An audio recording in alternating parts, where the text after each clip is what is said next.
महादेवी वर्मा जी की प्रमुख काव्य कृतियों का संक्षिप्त परिचय प्राप्त करते हैं। सबसे पहली काव्य कृति निहार 1930 ईस्वी में जिसकी रचना की थी इन्होंने। निहार महादेवी वर्मा की प्रथम काव्य कृति है।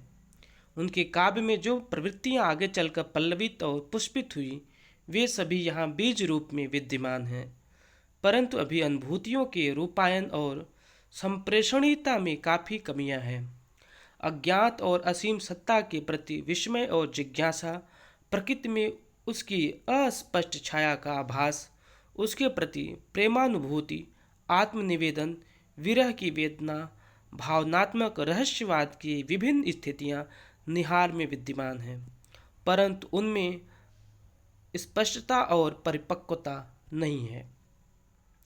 अगली इनकी कृति है रश्मि, जिसकी रचना 1932 ईस्वी में हुई। रश्मि महादेवी वर्मा का दूसरा काव्य संग्रह है। निहार की तुलना में रश्मि एक प्रौढ़ काव्य कृति है।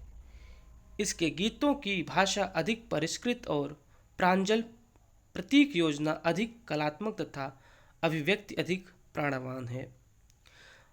भावकुलता और अस्पष्टता का स्थान चिंतनशीलता और दार्शनिकता ने ले लिया है। इस बीच महादेवी वर्मा ने उपनिषदों, बौद्ध साहित्य तथा अन्य दार्शनिक ग्रंथों का अध्ययन किया था, जिससे उनके विचारों में गहराई और प्रौढ़ता आ गई थी। इस संग्रह के अधिकांश गीतों के केंद्र में ब्रह्म, जीव और प्रकृति संबंधी चिंतन है तथा रागात्मक भाषा में इनका निरूपण किया गया है। जैसे मैं तुमसे हूँ एक है जैसे रश्मि प्रकाश में, तुमसे हूँ भिन्न भिन्न ज्यों घन से तड़ित विलास। अगली रचना है इनकी नीरजा 1934 ईस्वी में। यह महादेवी वर्मा की तीसरी काव्य कृति है।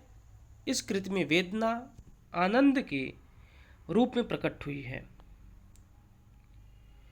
विरह का जलजात जीवन, विरह का जलजात, वेदना में जन्म, करुणा में मिला आवास, अश्रु चुनता दिवस उसका, अश्रु गिनती रात, जीवन विरह का जलजात। नीरजा में महादेवी वर्मा की संवेदना का सामासिक पक्ष भी सामने आया है। कवित्री जग के दुख को देखकर अपनी वेदना को भूलने का उपक्रम करती हैं। मेरे हंसते अधर नहीं जग की आंसू लड़ियां देखो, मेरे गीले पलक छुओ मत मुरझाई कलियां देखो।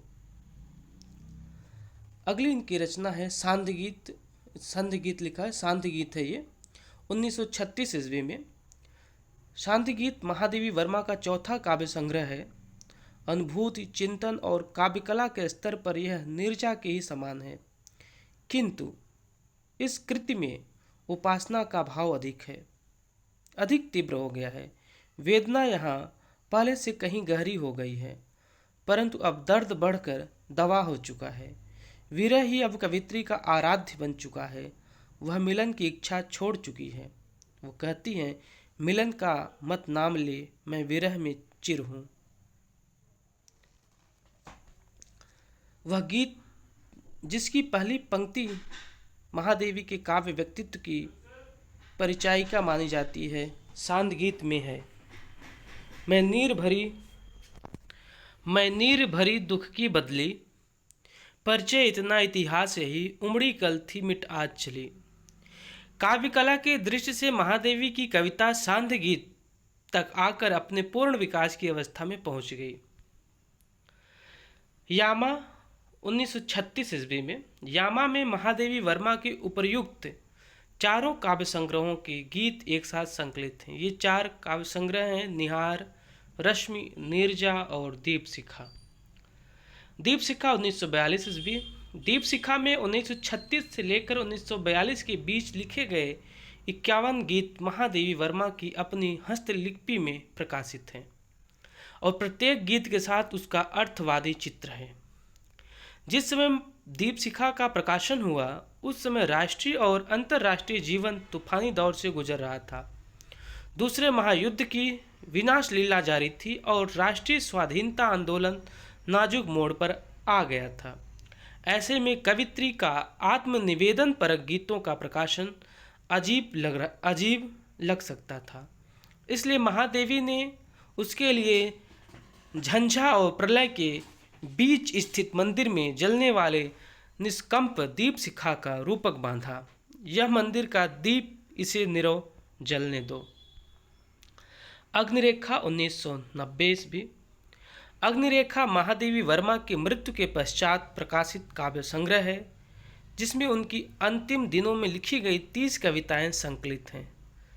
तेवर में किंचित बदलाव के साथ इस काव्य संग्रह में वही सब है जो दीप शिखा के सामने आ चुका था। धन्यवाद।